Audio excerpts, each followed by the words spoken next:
Hi, em xin chào tất cả mọi người nhé. Đến với clip tiếp theo của em. Hôm nay em quay cận cảnh con vật lạ chưa này. Đấy, các bác nhìn này, đã đậu trên lá này, nhìn ghê không này. Ui, sợ chưa này. Đấy. Ui, nhìn con này, ghê không này. Ui, con này xinh đã chưa. Lạ và ghê không này. Ui, bọc bò này. Ui,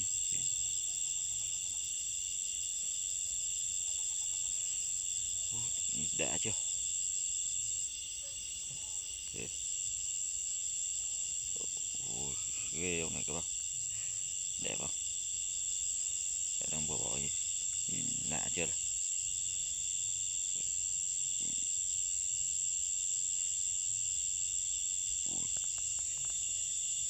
Đã chưa.